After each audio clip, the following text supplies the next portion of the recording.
오늘의 주요 뉴스입니다. 방역당국은 최근 환자 감소세가 정체된 상황에서 봄철 이동량 증가로 감염 확산이 우려된다고 밝혔습니다. 정세균 총리는 관리 부실로 백신이 폐기되는 사례가 발생했다며 대책 마련을 주문했습니다. 필수적인 공무나 중요한 경제활동으로 출국하는 사람은 코로나19 백신을 먼저 맞을 수 있게 됩니다.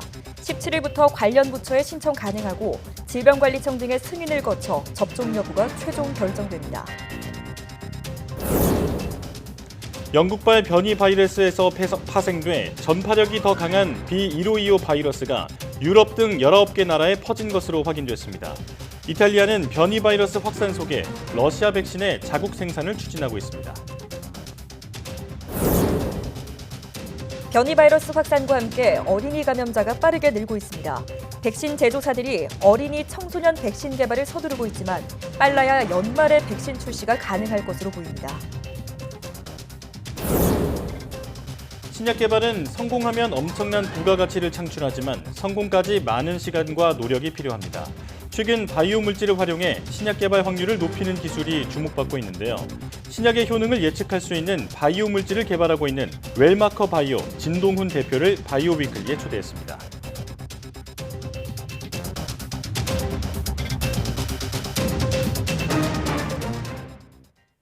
여러분 안녕하십니까? 사이언스 투데이 시작합니다.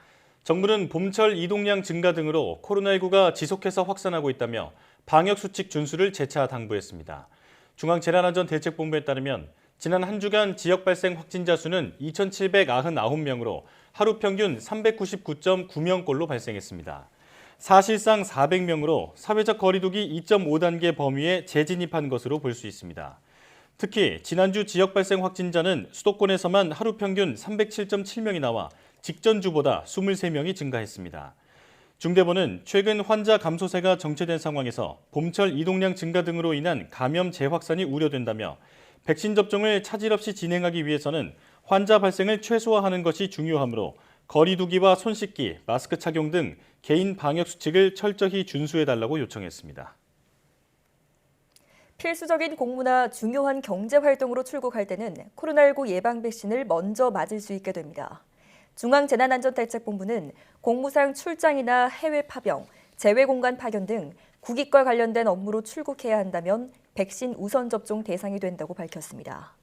대상자는 오는 17일부터 관련 부처를 통해 신청할 수 있고 해당 부처와 질병관리청 승인을 거쳐 접종 여부가 최종 결정됩니다. 중앙재난안전대책본부의 브리핑을 직접 들어보시겠습니다. 정부는 필수적인 공무 또는 중요한 경제활동으로 인해 출국하는 경우 해외 출국 전에 예방접종이 가능하도록 적용 가능한 절차를 마련하였습니다.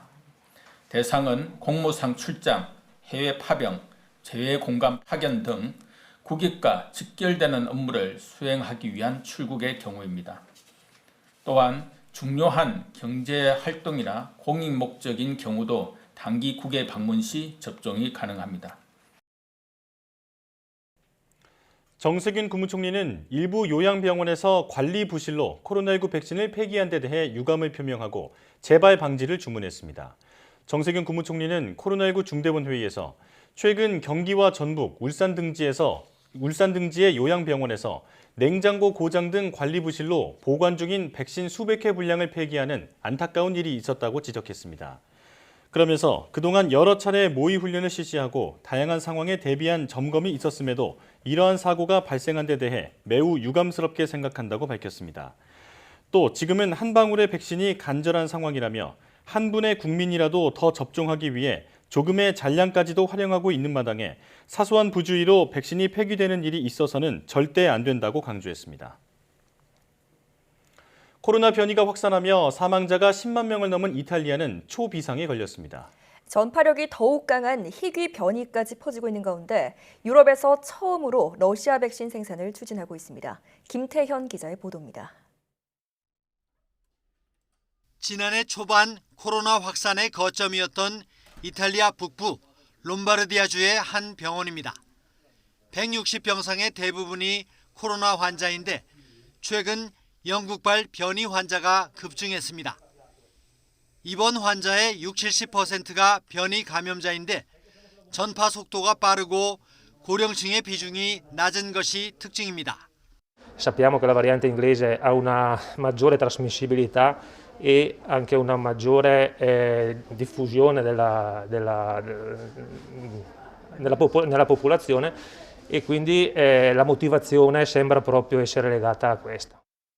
이탈리아에는 지난달 영국발 변이에서 파생된 B1525 바이러스까지 유입됐습니다. 영국발보다 전염성이 강한 이 희귀 변이는 독일에서도 확인돼 단기간에 19개 나라로 퍼졌습니다. 변이 확산 속에 코로나 사망자가 10만 명을 넘어선 이탈리아는 러시아 백신 현지 생산을 추진하고 있습니다. 롬바르디아주에 있는 스위스 제약사의 공장에서 7월쯤 유럽에서 처음 생산되는 러시아 백신 스푸트니크 V가 나오게 됩니다. 러시아는 유럽 시장 진출을 위해 백신 사용을 신청한 상태입니다. 유럽의약품청 고위 인사가 백신 승인 가능성이 낮다며 러시아 정부와 신경전을 벌이고 있지만 이미 46개국이 이 러시아 백신을 승인했습니다. YTN 김태현입니다. 미국 워싱턴 포스트는 현지 시간 10일 화이자 백신이 브라질 북부 아마조나스주를 중심으로 유행하는 변이 바이러스에 매우 효과적이라는 연구 결과가 뉴 잉글랜드 의학 저널에 발표됐다고 보도했습니다. 워싱턴 포스트는 이번 연구로 화이자 백신을 지속해서 접종하는 것이 변이 바이러스 확산을 억제하는 데 도움이 될 것이라는 기대가 높아지고 있다고 소개했습니다. 이번 연구는 화이자와 파트너인 바이오엔테크 과학자들이 수행한 것으로 변이 바이러스가 급속히 확산하는 상황에서 화이자 백신의 효과를 증명하기 위해 진행됐습니다. 반면 화이자 백신은 남아공에서 발현한 변이 바이러스에는 효과가 적다는 연구 결과가 나왔다고 정치 전문 매체 더 힐이 보도했습니다. 브라질의 코로나19 하루 신규 확진자가 7만 명을 넘고 사망자는 연일 1,000명을 웃도는 등 상황이 좀처럼 진정되지 않고 있습니다. 주민들은 섣부른 봉쇄 완화 조치로 사태가 악화했다며 정부를 비판하고 있습니다. 김진호 기자의 보도입니다. 코로나19 대유행 이후 브라질은 미국에 이어 세계에서 두 번째로 많은 사망자를 기록하고 있습니다. 9일 하루 동안 1972명이 목숨을 잃어 누적 사망자는 26만 8천여 명입니다. 7만여 명이 신규 확진되며 1,112만 명의 누적 확진자를 기록하는 등 브라질의 코로나19 상황은 악화일로입니다. A cada minuto uma família perdeu um familiar. Isso não é normal, isso não pode ser banalizado, que as pessoas ficam que estamos pagando pelo que a gente viveu, o egoísmo que a gente viveu agora no final do ano, início do ano. 변이 확산 등으로 사태가 악화하고 있는데도 등교 수업을 시행해 사망자가 속출하고 있습니다. 상파울루주에서 등교 수업을 시행한 지 한 달이 지난 현재 교사와 학생 4천여 명이 코로나19에 걸렸고 21명이 사망한 것으로 파악됐습니다. 사망자는 교사 19명, 학생 2명으로 확인됐는데 확진자의 60% 이상이 공립학교 교사와 학생이었습니다. 다른 지역도 등교 수업을 시작한 이후 확진, 사망 사례가 속출하는 것으로 알려졌습니다.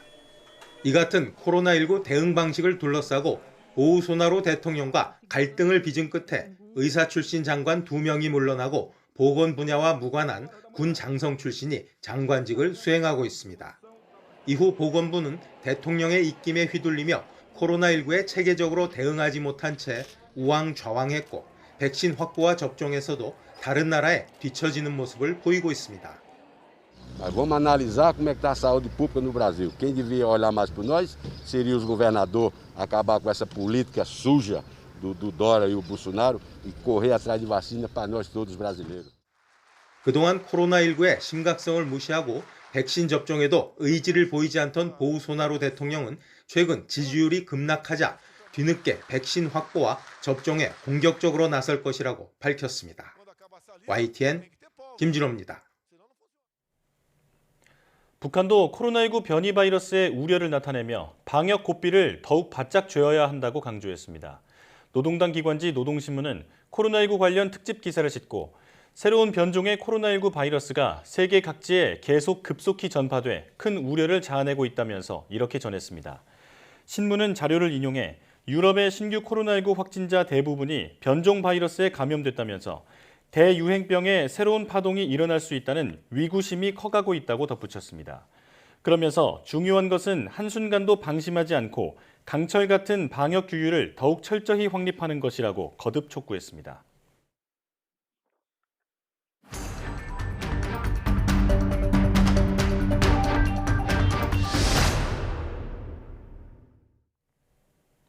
국내 코로나19 신규 확진자 수가 이틀째 400명대 중후반으로 발생하면서 봄나들이철 재확산 우려가 커지고 있습니다.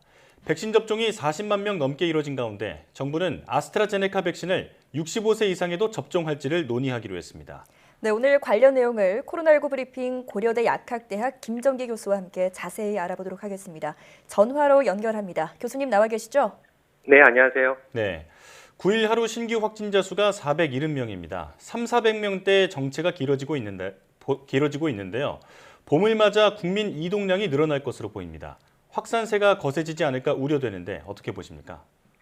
일단 말씀하신 대로 연이틀 400명대를 보이고 최근 경향성을 보면 19일 만에 400명대를 보이고 있거든요. 네. 그러니까 이렇게 최근에 300명에서 400명대 신규 확진자 규모를 보이고 있는데 제가 보는 견해는 현재의 방역 조치 효과의 최대치, 그러니까 효과는 최대치다 이렇게는 보고 있습니다. 예. 네. 그러니까 따라서 현재의 방역 조치가 현 상태로 유지가 되면 더 이상 감소하기는 어렵지 않을까 이런 생각을 가지고 있고요. 예. 네. 이번 주 금요일에 거리두기 개편안이 발표될 걸로 예상이 되고 있고 네. 물론 적용 시점은 미정으로 알려져 있습니다. 근데 일단 전반적인 이 개편안 자체가 방역조치 완화 기조를 가지고 있거든요. 예. 그렇다 보니까 향후에는 현 상태가 유지된 상태에서 적용을 하게 되면 오히려 확진자의 규모는 증가할 거다 이렇게는 보고 있습니다. 예. 네.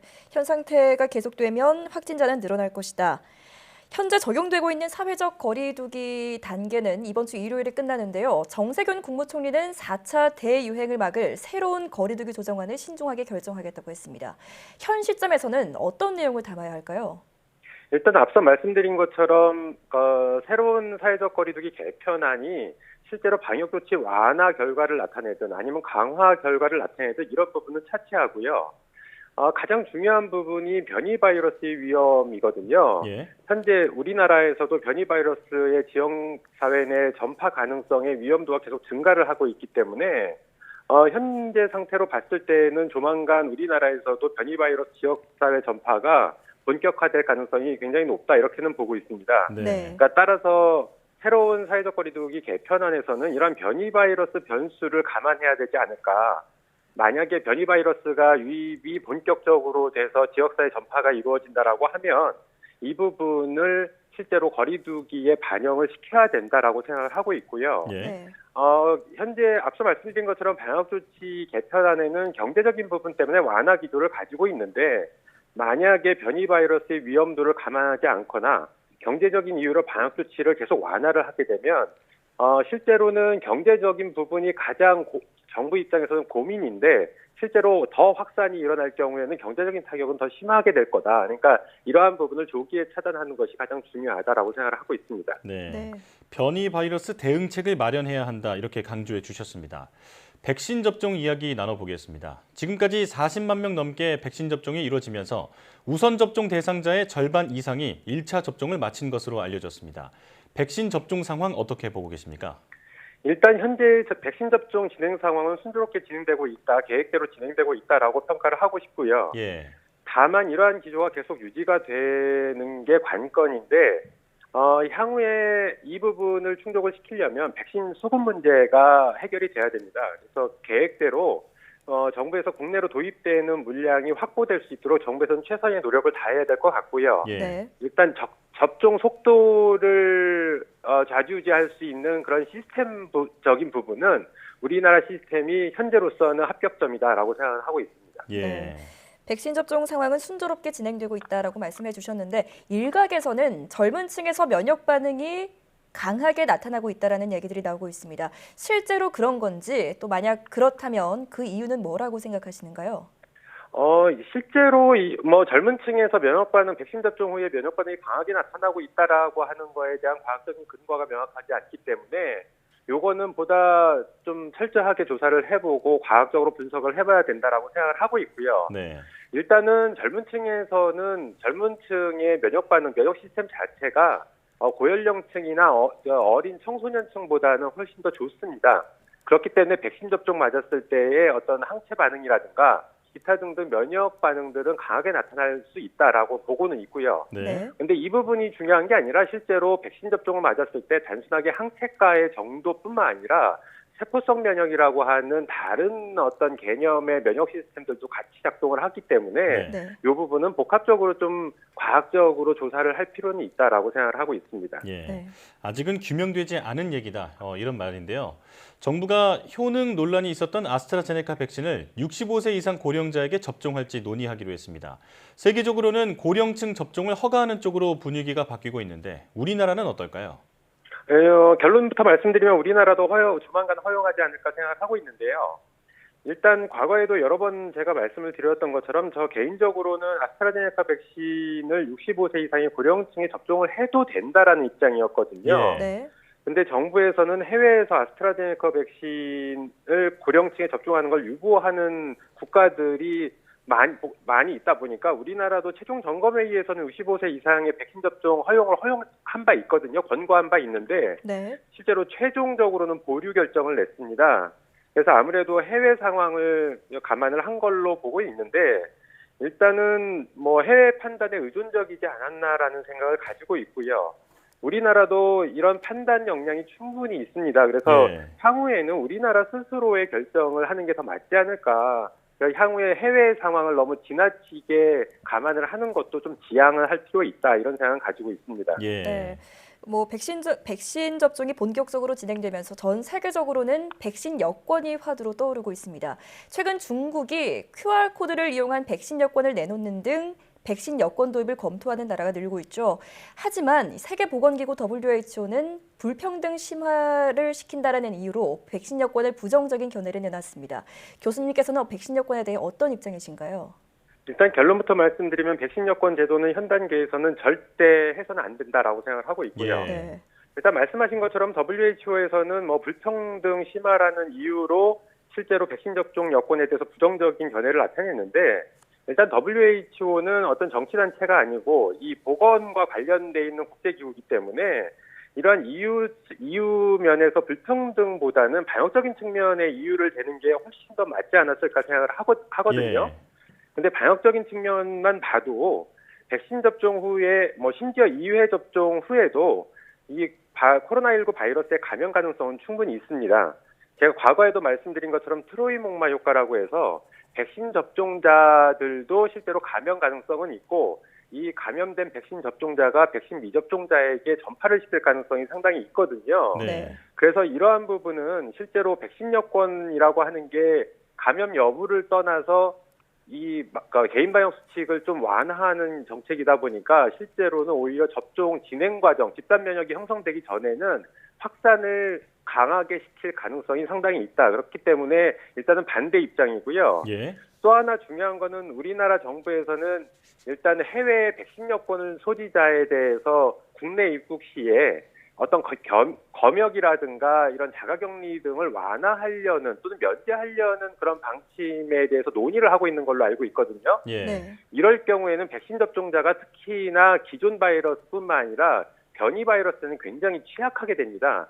이렇게 됐을 때에는 백신 접종 맞은 사람이 임상 증상만 가려주고 변이 바이러스에 감염돼 있을 가능성이 있기 때문에 향후에 국내로 변이 바이러스가 유입돼서 지역사회 내에 전파시킬 가능성이 충분히 있거든요. 그렇기 때문에 이 부분은 보건당국에서 굉장히 경계를 해야 되고 현 단계, 그러니까 집단 면역이 형성되기 전까지는 백신 여권 제도는 절대 해서는 안 된다라는 개인적인 견해를 가지고 있습니다. 예. 네. 방역 측면에서도 그리고 형평성 측면에서도 이 백신 여권은 절대 도입해서는 안 된다 이렇게 강조해 주셨습니다. 백신 접종이 진행돼도 국민이 방심한다면 무용지물이 될 수 있겠죠. 코로나와의 싸움에서 승기를 더 잡을 수 있게 지금 긴장의 끈을 조여야겠습니다. 지금까지 고려대학교 약학대학 김정기 교수와 함께 코로나19 상황 살펴봤습니다. 교수님 고맙습니다. 네, 감사합니다.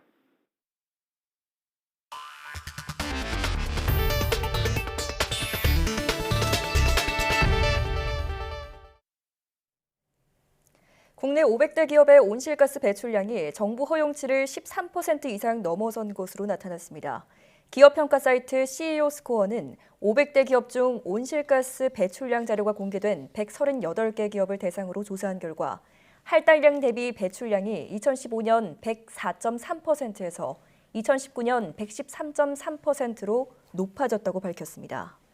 또 국내 대기업 3곳 중 2곳은 온실가스 배출량이 할당량을 초과해 온실가스 할당 부족분을 채우기 위한 기업들의 부담이 커지게 됐습니다. 138개 기업 가운데 2019년 온실가스 배출량이 할당량을 초과한 기업은 90곳으로 전체의 65%를 차지했습니다. 기업별로는 한국남동발전과 현대제철, 한국동서발전 등 발전 공기업과 철강사의 온실가스 배출량이 할당량을 크게 웃돌았습니다. 전기차 혁신을 주도해온 미국의 테슬라가 요즘 주가 폭락 등이 겹치면서 추락세가 심상치 않습니다. 세계 주요 자동차 회사들이 순수 전기차 개발과 판매에 속도를 내면서 테슬라의 독주 체제가 흔들리기 시작한 가운데 국내에서도 두 번째 전용 전기차가 윤곽을 드러냈습니다. 이광엽 기자의 보도입니다. 테슬라가 최근 이례적으로 중국 상하이 공장에 모델 Y 생산 라인을 공개했습니다. 2개 층으로 나뉘어진 완전 자동화 공간을 통해 로봇들이 정밀하게 움직이면서 스포츠 유틸리티 전기차를 조립하는 모습입니다. 작업자의 공구 동작은 하나도 빠짐없이 서버에 전송되는 생산 과정을 거칩니다. 这个扳手是最先进的这种带有数据记录和传输功能的，所以你刚才拧的这些圈数啊，包括它的拧减力矩啊，它会瞬间的这个记录下来、采集下来。 테슬라는 올해 모델 Y 등을 앞세워 우리나라와 중국 등 시장 공략에 나섰지만 반도체 공급 부족 사태로 물량을 제때 생산하지 못하고 있습니다.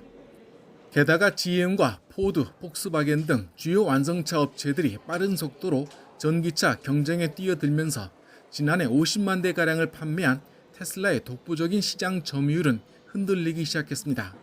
유럽에서는 이미 1위 자리를 빼앗겼고 미국에서도 80%대 점유율이 70% 아래로 뚝 떨어졌습니다. 경쟁 환경 악화 속에 미국 금리 상승 조짐까지 겹치면서 지난해 700%가 넘는 고공행진을 벌인 테슬라의 주가는 연일 곤두박질 쳤습니다. 지금 GM이나 폭스바겐 그리고 현대기아 전부 지금 어떻게 보면 양산차 쪽에서 또 전기차로 들어와서 물량을 늘리고 있기 때문에요. 아마 물량 1위를 계속 유지하기는 중장기적으로는 좀 어렵다 보겠고요. 현대차의 첫 전용 전기차인 아이오닉5는 일주일 만에 사전 계약이 3만 5천 대에 이르는 신기록을 세웠습니다. 기아도 전기차 플랫폼을 적용한 첫 전기차 EV6의 이미지를 공개하고 이달 말 온라인을 통한 출사표를 예고했습니다.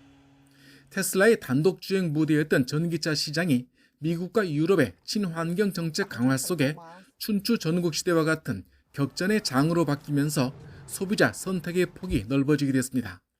YTN 이광효입니다. LG 에너지솔루션이 2023년에 전기차용 새 배터리를 만들어 테슬라에 납품하는 것을 목표로 하고 있으며 생산 공장 부지로는 미국이나 유럽을 검토 중이라고 로이터 통신이 복수의 소식통을 인용해 보도했습니다. 로이터 통신은 LG 에너지솔루션이 미국에 공장을 지을 계획이라고 지난주 밝히면서 이 공장에서 생산한 배터리의 수요처는 언급하지 않았으나 테슬라를 매수처로 희망하고 있다고 전했습니다.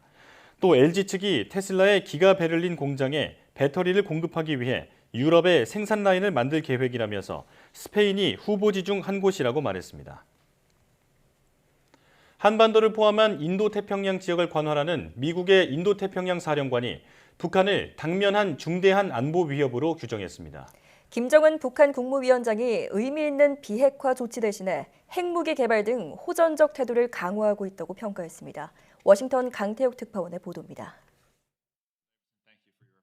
한반도를 비롯한 인도태평양 방위를 맡고 있는 필립 데이비슨 사령관. 인도태평양 지역에는 북한과 중국 등 미국 국방부의 안보 과제 5개 가운데 4개가 있다고 설명했습니다. The region itself contains 4 of the 5 priority security challenges identified by the Department of Defense: China, Russia, North Korea, as well as violent extremist organizations. 특히 북한은 미국의 중대한 안보 위협이라며 한반도 핵 상황이 해결될 때까지 당면한 가장 큰 위협이라고 규정했습니다. 미국 본토와 동맹을 위협하는 첨단 사이버 작전뿐만 아니라 핵 등 대량 살상 무기와 비대칭 능력도 개발하고 있다고 설명했습니다. Any advancement in North Korean capabilities might put forth. It's critically important to the overall defense of the country. 북한 지도자 김정은에 대해서는 미국의 호전적인 자세를 다시 취하고 있다고 평가했습니다. 그 예로 개성 남북 공동 연락사무소 폭파와 대북전단 살포에 대한 보복 위협을 거론했습니다. 또 올해 초 핵무기 강화를 맹세하면서 대륙간 탄도미사일의 정확성 등 일부 신무기 현대화 목표를 확인했다는 겁니다. 데이비드 사령관은 유엔 제재를 회피한 정제유와 석탄 등의 불법적 거래와 노동자 파견 등이 개발 재원이 되고 있으며 중국과 러시아의 느슨한 제재 이행이 이를 가능하게 만들고 있다고 판단했습니다. 워싱턴에서 YTN 강태욱입니다. 중국 견제를 목적으로 구성된 미국, 일본, 인도, 호주의 협의체인 쿼드가 오는 12일 화상으로 첫 정상회담을 가집니다. 이번 회담에서는 중국의 백신 외교에 대항해서 이들 4개 나라가 개도국의 백신을 공급하는 방안도 논의될 것으로 보입니다. 김원배 기자가 보도합니다. 젠사키 백악관 대변인은 조 바이든 대통령이 12일 오전 스가 요시히데 일본 총리, 나렌드라 모디 인도 총리, 스콧 모리슨 호주 총리 등 쿼드 정상들과 화상으로 만날 것이라고 밝혔습니다. Formed in the aftermath of the 2004 tsunami and formalized in 2007, the Quad has met regularly at the working and foreign minister level. However, Friday will be the first time that the Quad is meeting at the leader level. 사키 대변인은 바이든 대통령이 쿼드를 조기 교체 다자 회의 중 하나로 마련했다는 사실은 인도 태평양에서 동맹과 파트너와의 긴밀한 협력에 두고 있는 중요성을 보여준다고 설명했습니다. 백악관은 일단 이번 쿼드 정상회의의 의제와 관련해 중국을 직접 거론하지는 않았습니다. 이와 관련해 일본 요미우리 신문은 쿼드 4나라가 중국의 백신 외교에 대항해 개발도상국 등에 코로나19 백신을 공급할 새로운 틀을 만드는 방안을 검토하고 있다고 보도했습니다.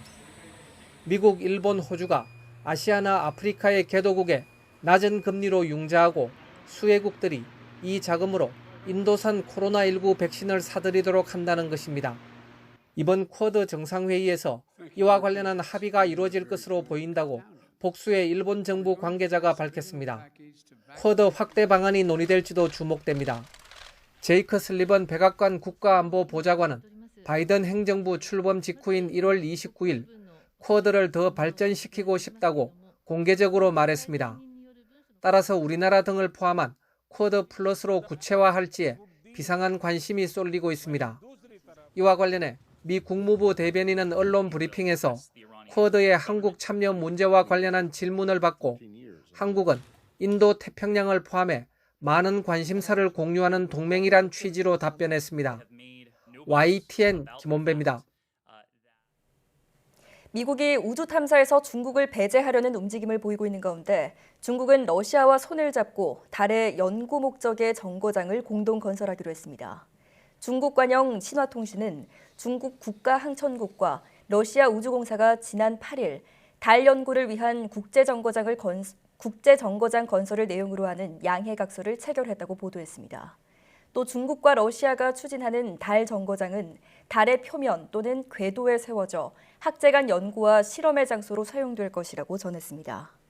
이와 함께 중국과 러시아는 이번 계획이 과학 교류의 확대는 물론 우주의 평화로운 탐사와 이용을 촉진하기 위한 것으로 관심이 있는 모든 국가와 국제기구에 개방돼 있다고 덧붙였습니다.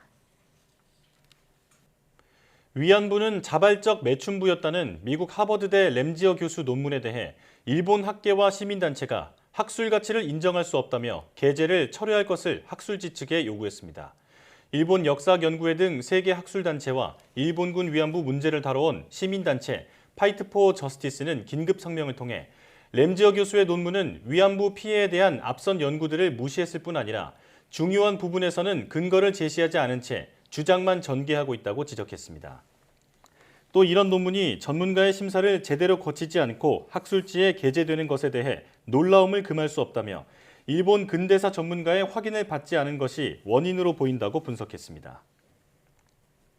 2만 명 가까운 인명피해, 그리고 후쿠시마 원전 사고로 이어진 동일본 대지진이 일어난 지 10년이 지났습니다.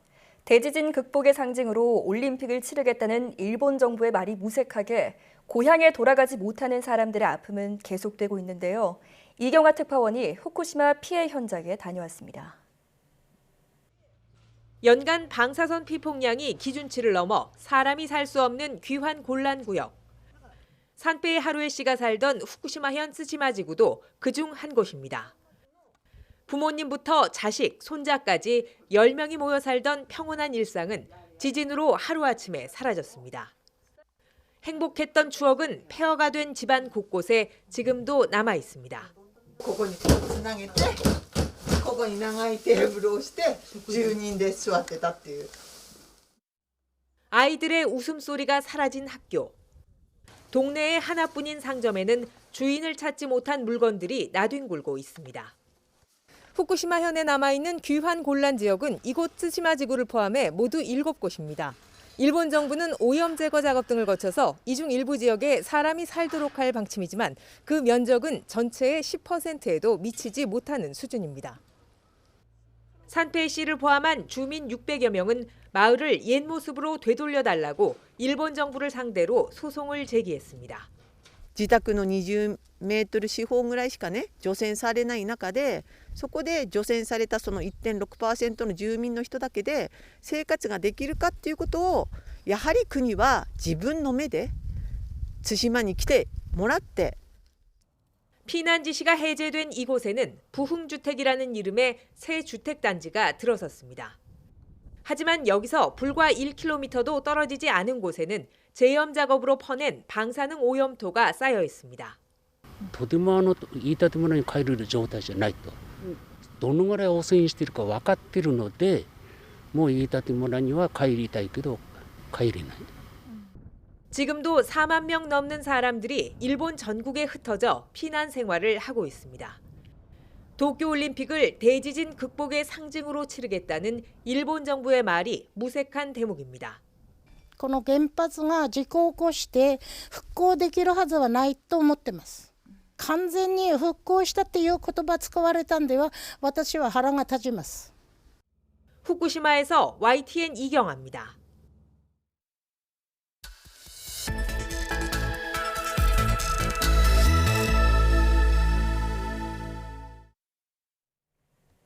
다양한 바이오 이슈를 과학 기자의 시각으로 집중 분석하는 바이오 위클리 코너입니다. 네, 오늘도 이성규 기자와 함께하겠습니다. 어서 오십시오. 안녕하세요. 오늘은 어떤 소식 전해주실까요? 네, 백신 관련 소식입니다. 국내에서 백신 접종 후 사망한 8명은 인과관계가 없다는 잠정 결론이 나왔습니다. 사회적 거리두기 개편 초안이 이번 주에 마련돼 다음 주쯤 확정됩니다. 미 질병통제예방센터는 백신 접종자끼리는 마스크를 쓰지 않고도 만날 수 있다는 활동 지침을 제시했습니다. 예. 자, 우리나라에서는 백신 부작용에 대한 걱정이 커지고 있는데 국민이 믿을 수 있게 앞으로도 정보가 투명하게 공개돼야겠습니다. 자, 오늘 주제로 넘어가겠습니다. 신약 개발은 성공 확률이 0.001%도 안 될 정도로 어려운 일인데요.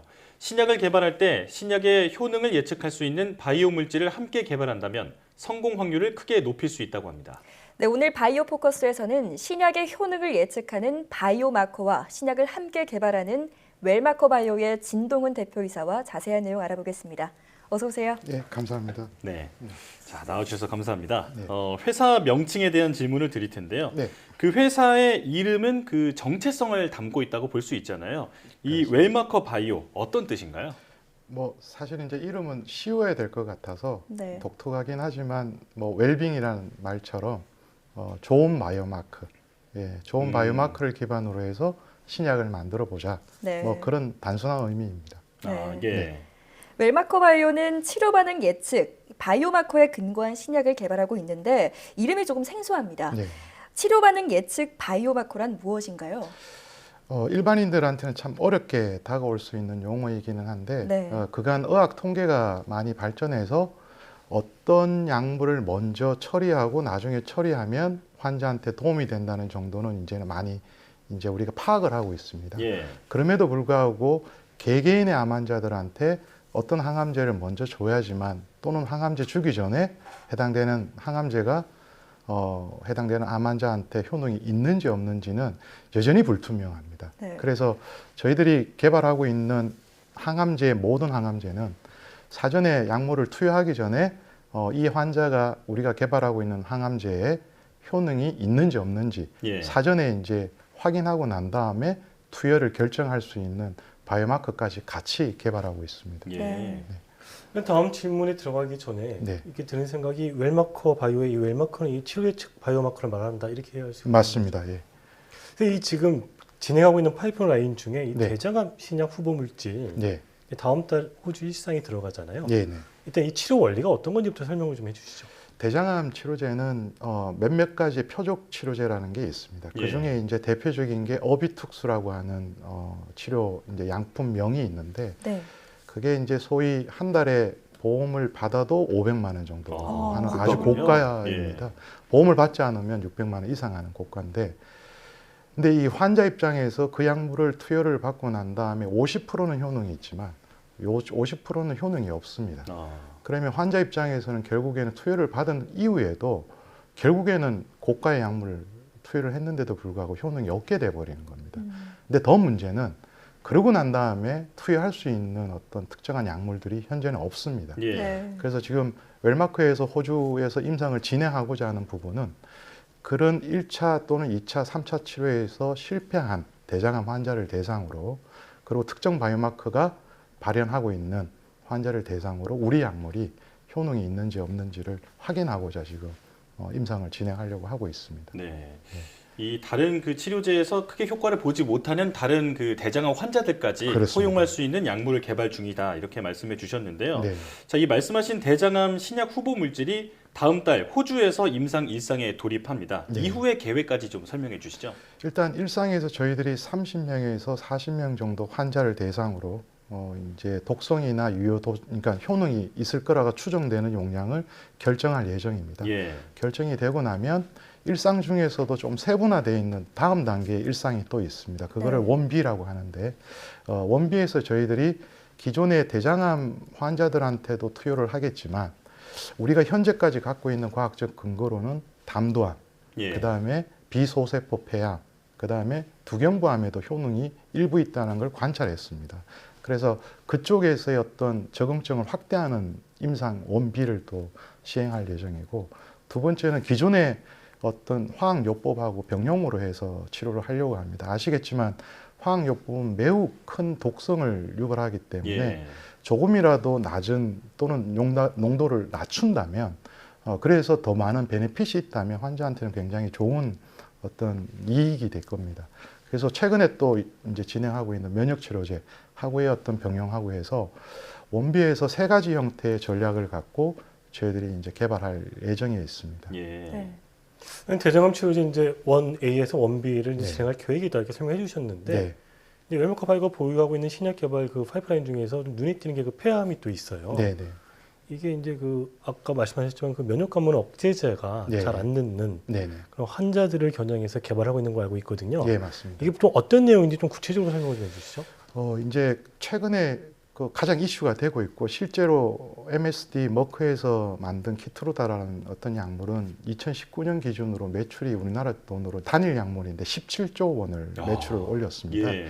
근데 그 약물이 이제 추진하고 하고 있는 부분은 이제 폐암 환자들 중에 특정한 바이오마커 즉 PD-L1이라고 하는 또는 PD-1이라고 하는 단백질이 과발현이 되어 있는 환자들한테 이제 약물을 투여하게 됩니다. 네. 근데 여기는 전제는 PD-L1이나 PD-1이 발현이 되어 있는 폐암 환자가 전제입니다.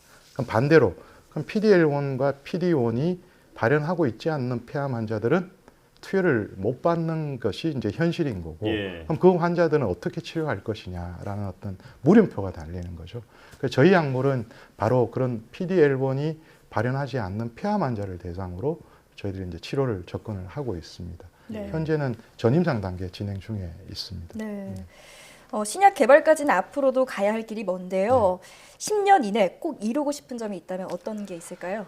욕심이자 바람인데 이제 아까 좀 전에 말씀드린 대로 세계 1위 하는 약물이 작년 기준에서 류마티스 관절염 약물인데 단일 약물로 20초가 팔렸습니다. 예. 그러니까 소위 말대로 이렇게 블록버스터라는 게 하나의 약물만 제대로 만들면 엄청난 어떤 부뿐만 아니라 고용 창출도 되어버리는데 네.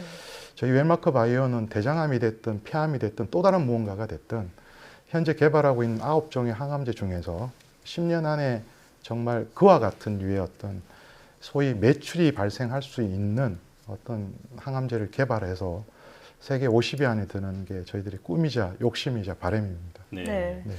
그 다음 질문 들어가기 전에 제가 네. 궁금한 게 있어서 네. 추가로 좀 질문해 볼게요. 네. 지금 이제 국내 바이오 업체들이 대부분 다 임상 시험을 진행을 하고 있고 네. 네. 결국 이제 이 임상 시험을 한다는 건 최종 목표가 신약을 개발하는 거잖아요. 그렇습니다. 웰마크 바이오도 혹시 이렇게 임상 3상까지 이렇게 완주를 하실 계획이 있으신 건지 예. 좀 그 부분이 궁금하네요. 이게 이제 사업화 전략을 이제 여쭤보시는 것 같은데 외람되지만 웰마크 바이오는 현재 인원이 77명이고 예. 앞으로도 뭐 많이 써봐야 100여 명, 200명이 넘지 않을 것 같습니다. 3상을 한다는 거는 마케팅까지 염두를 한 거기 때문에 우선 3상의 능력이 저희들은 현재는 없을 것 같고요. 두 번째로는 그걸 통해서 허가를 받는다 하더라도 우리가 단독으로 마케팅을 할 수 없을 것 같습니다. 예. 그래서 결국은 웰마크 바이오가 사업화 전략 중에 하나는 소위 큰 기업들한테 기술 수출을 하고 난 다음에 그들로부터 개발하게끔 독려하고 그들이 이제 승인받고 나온 약물을 가지고 일부 이익을 환수받는 게 1차적인 목적일 것 같습니다. 예. 또 하나 방법은 이게 패스트 트랙이라는 부분이 있습니다. 허가 절차에서. 그러니까 현장에서 약이 없는 소위 말해서 기존 치료제에서 반응하지 않는 환자군 또는 담도암과 같은 희귀 질환 암종에서의 어떤 약물이 개발될 경우에는 빨리 허가를 해주는 경우가 있습니다. 예. 그럴 경우에는 우리가 비록 작은 기업이지만 한번 해볼 만하고 굳이 그거는 3상까지 필요 없고 2상만으로도 충분히 허가까지 받을 수 있는 상황입니다. 네. 네. 이 말씀하신 대로 항암제계의 블록버스터가 꼭 탄생하기를 기대를 해보겠습니다. 감사합니다. 네, 바이오 산업 발전을 위해선 건전한 바이오 생태계 조성이 필수적인데요. 예. 그 패스트 트랙이라든지 여러 가지 어떤 제도에 대해서도 잠깐 말씀해 주셨는데 건전한 바이오 생태계 조성을 위해서 제언하실 게 있다면 어떤 게 있을까요? 참 뭐 저부터 열심히 해야 될 것 같고요. 네, 최근에 이제 좋은 소식, 나쁜 소식도 다 같이 아울려져 있는 것 같은데 우선 뭐 저나 웰마크부터 열심히 해야 될 게 전제일 것 같습니다. 그리고 또 제도적으로 풀어줘야 될 부분도 또 있는 것 같습니다. 예컨대 이제 우리나라 같은 경우에는 창업 초창기의 어떤 제도하고 나중에 일부분 상장이나 성공을 한 기업들의 제도는 비교적 잘 되어 있습니다. 그렇지만 웰마크처럼 이렇게 성장하고 있는 기업들이 조금 어려운 부분들이 있습니다. 예컨대 네. 저희들이 지금 문정동에 이제 송파구 문정동에 회사가 있는데 이게 이제 거의 포화 상태입니다. 그러면 이 상태에서 어딘가에 옮길 때는 뭐 경기 이남이나 더 밖으로 옮길 수밖에는 없습니다. 예. 그렇지만 또 젊은 친구들은 또 그렇게 되면 또 회사를 나가는 예. 바이오는 사람이 곧 노하우거든요. 예. 그래서 오랫동안 같이 있어야 노하우가 축적되는 어떤 특수한 분야이기 때문에 그런 부분들을 좀 아우를 수 있는 정책적인 지원이 좀 필요할 것 같고 그걸 떠나서 사실은 이제 바이오업계 종사자로서 저나 저희 회사분들이 더 열심히 하는 게 더 중요할 것 같습니다. 네. 겸손한 말씀이시네요. 네. 웰마크 바이오의 기술이 신약 개발 성공의 확률을 높이는데 큰 역할을 할 수 있길 기대하고 응원하겠습니다. 감사합니다. 네, 지금까지 웰마크 바이오의 진동훈 대표이사와 함께했습니다. 오늘 말씀 잘 들었습니다. 네, 감사합니다.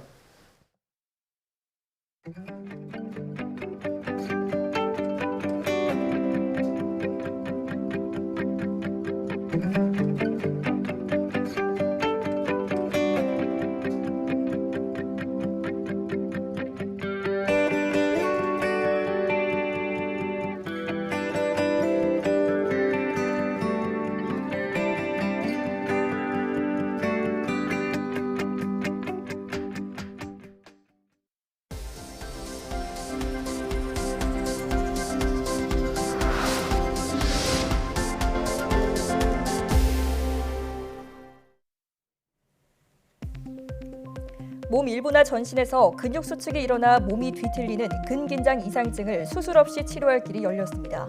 카이스트 연구팀은 스트레스를 받을 때 뇌에서 분비되는 신경 전달 물질 세로토닌이 특정 단백질과 결합하면서 소뇌신경을 흥분시켜 근긴장 이상증을 유발하는 것을 확인했습니다. 이어 세로토닌과 결합하는 단백질을 억제해 근긴장 이상증을 치료할 수 있는 약물의 효과까지 검증했습니다. 연구팀이 사용한 약물은 현재 임상 3상까지 진행된 것으로 연구팀은 이른 시일 내에 치료제의 상용화가 가능할 것으로 내다봤습니다. 국내외 공동연구진이 지하철에서 증강현실 서비스를 시연하는 데 성공했습니다. 한국전자통신연구원 애트리와 영국 국제공동연구팀은 5G 기지국과 지하철 사이 무선통신 시스템을 이용해 기존 LTE 무선랜보다 30배 빠른 속도로 증강현실 서비스를 전송하는 데 성공했다고 밝혔습니다. 연구팀은 앞으로 지하철 외의 다양한 철도 환경에서도 고속 무선랜 서비스를 사용할 수 있도록 하는 방안을 연구할 계획입니다. 국내 스마트폰 이용자 가운데 과의존 위험군 비율이 20%를 넘어섰습니다. 과학기술정보통신부와 한국지능정보사회진흥원의 실태 조사 내용을 보면 스마트폰 과의존 위험군의 비율은 23.3%로 전년보다 3.3%포인트 증가했습니다. 연령대별 과의존 위험군 비율은 청소년이 35.8%로 가장 높았고 만 3세에서 9세 유아동이 27.3%로 뒤를 이었습니다. 최근 3년 동안 바다에서 수거된 해양 쓰레기가 연평균 약 11만 4천 톤에 달하는 것으로 나타났습니다. 해양수산부는 2018년부터 지난해까지 바닷속에 가라앉거나 해안가에 밀려온 쓰레기 등 모두 34만 2천여 톤을 수거했다고 밝혔습니다. 수거량은 3년 동안 매년 증가했으며 특히 지난해 수거량은 전년보다 27.4% 늘었습니다. 또 해안 쓰레기 가운데 플라스틱 쓰레기가 연평균 2만 6천여 개 수거돼 전체의 약 80%를 차지했습니다.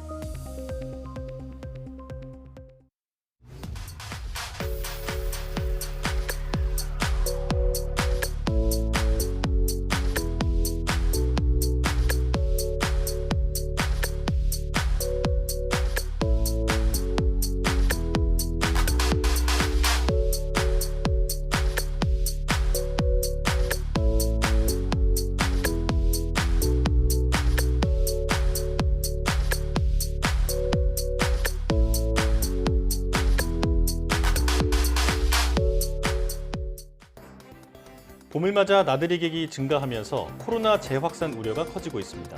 4차 유행 가능성이 제기되고 있는 만큼 긴장을 풀지 말고 개인 방역 수칙을 더욱 철저히 지켜야겠습니다. 사이언스 투데이 마칩니다. 함께해 주신 여러분 고맙습니다.